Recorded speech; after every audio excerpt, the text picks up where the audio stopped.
श्री स्वामी समर्थ। जय जय स्वामी समर्थ। अनंत कोटी ब्रह्मांड नायक राजाधिराज योगीराज जगाचे चालक मालक पालक श्री स्वामी समर्थ महाराज यांना त्रिवार वंदन करते आणि आजच्या नवीन व्हिडिओला सुरुवात करते। आपले स्वामी या चॅनलमध्ये तुमच्या सर्वांचे सहर्ष स्वागत आहे। आज मी तुम्हाला 24 मार्च या दिवशी होळी आहे, तर होळीच्या दिवशी कोणते साधे उपाय करायचे आहेत, त्यामुळे आपल्याला कोणता फायदा होईल ते मी तुम्हाला सांगणार आहे। त्यासाठी व्हिडिओ शेवटपर्यंत नक्की ऐका।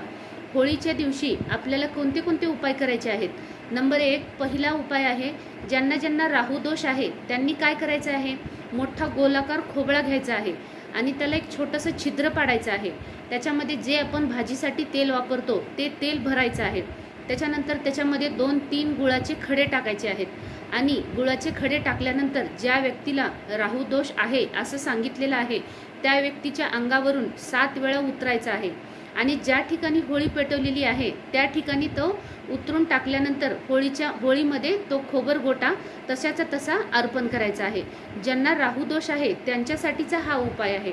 नंबर 2 आहे, ज्यांना नवग्रहाचा दोष आहे म्हणून सांगितलेला आहे, मुलासाठी मुलीसाठी दोघांसाठी पण तुम्ही हे उपाय करू शकता। ज्यांना नवग्रह आहे असं सांगितलेलं आहे त्यांच्यासाठीचा हा उपाय आहे। होळी पेटल्यानंतर जी राख शिल्लक राहते दुसऱ्या दिवशी ती राख घरी घेऊन यायची आहे आणि घरी घेऊन आल्यानंतर ज्यांना नवग्रहाचा दोष आहे असं सांगितलेलं आहे त्यांच्या आंघोळीच्या अगोदर संपूर्ण अंगाला लावायचं आहे।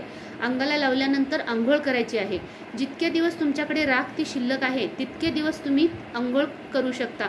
यामुळे तुमच्याकडं जे काही नजर दोष असतील किंवा नेगेटिव्ह एनर्जी असेल, व्यक्ती ती आजारी पडत असेल, नवग्रहाचा दोष असेल, कोणतेही दोष असतील तर ते दोष जाण्यासाठी याची मदत होईल। तुम्ही हा उपाय 40 दिवस जरी केलात तरी सुद्धा चालू शकते। नंबर 3 आहे, होळीच्या दिवशी आपल्याला महादेवाच्या पिंडीला काय करायचं आहे, 1-2 विड्याची पानं, एक हळकुंड, अखंड सुपारी हे तिन्ही वस्तू घ्यायच्या आहेत। होळीच्या दिवशी हा उपाय करायचा आहे। तिन्ही वस्तू घेऊन महादेवाच्या पिंडीवर हे अर्पण करायचं आहे आणि तुम्ही तुमचं विनंती करायची आहे। तुमचं समजा लग्न जमत नसेल किंवा तुमच्या नोकरीमध्ये बढती मिळत नसेल, कुठलीही तुमची इच्छा महादेवाच्या पिंडीला म्हणायची आहे आणि महादेवाच्या पिंडीला अर्पण करायचं आहे।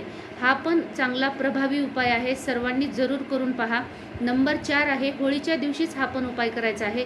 21 गोमती चक्र अर्पण करायचे आहेत। हे सुद्धा 21 गोमती चक्र आपल्या मनातील इच्छा पूर्ण होण्यासाठी महादेवाला 21 गोमती चक्र अर्पण करायचे आहेत।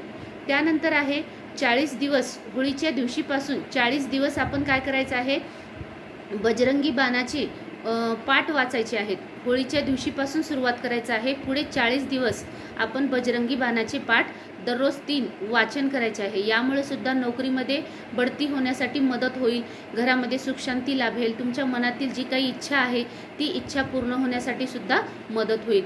त्यानंतर होळीची पंचोपचार पूजा करायची आहे। पूजा केल्यानंतर होळीला 11 प्रदक्षिणा मारायच्या आहेत। 11 प्रदक्षिणा मारल्यानंतर होळीला हात जोडून प्रार्थना करायची आहे की आमच्या घरामध्ये सुख शांती भरभराट होऊ दे, घरातील सगळ्यांचे आरोग्य चांगले राहू दे, अशी प्रार्थना करायची आहे। त्यानंतर नंबर पुढचा आहे बघा, ज्यांना जी व्यक्ती सारखी आजारी पडत आहेत ते सारखं आजारी पडून फार त्यांना त्रास होत आहे, म्हातारी माणसं म्हणा, लहान मुलं म्हणा, त्यांच्यासाठी हा उपाय आहे। होळीच्या दिवशी काय करायचं आहे, काळ्या कपड्यामध्ये मुठभर काळे तीळ घ्यायचे आहेत किंवा मुठभर काळे उडीद घ्यायचे आहे आणि त्या काळ्या कपड्यामध्ये मुठभर काळे तीळ दोन्हीपैकी एक तुम्ही घेऊ शकता। काळे तीळ आणि काळे उडीद दोन्हीपैकी एक घेऊन त्या काळ्या कपड्यामध्ये ते बांधून ठेवायचं आहे। बांधून ठेवून ज्या व्यक्ती लहान मुलाच्या खिशामध्ये ठेवा, मोठ्या माणसाच्या खिशामध्ये ठेवा किंवा स्त्रियांच्या कमरेला पण हे ठेवलं तरी चालते। दिवसभर आपल्याला हे ठेवायचं आहे आणि संध्याकाळी त्या व्यक्तीच्या अंगावरून उतरून होळीमध्ये हे अर्पण करायचं आहे। यामुळे सुद्धा आजारपण दूर होईल, तुमच्यामधील नजर दोष असेल किंवा वाईट शक्ती असेल हे जाण्यासाठी सुद्धा मदत होईल। हे सारे उपाय तुम्ही होळीच्या दिवशी करायचे आहेत। त्यानंतर तुम्ही होळीला प्रार्थना पण करायची आहे। हे तुम्ही जास्तीत जास्त शेअर करायचं आहे। आजचा जर व्हिडिओ तुम्हाला आवडला तर लाईक शेअर सबस्क्राईब करायला विसरू नका। श्री स्वामी समर्थ। जय जय स्वामी समर्थ।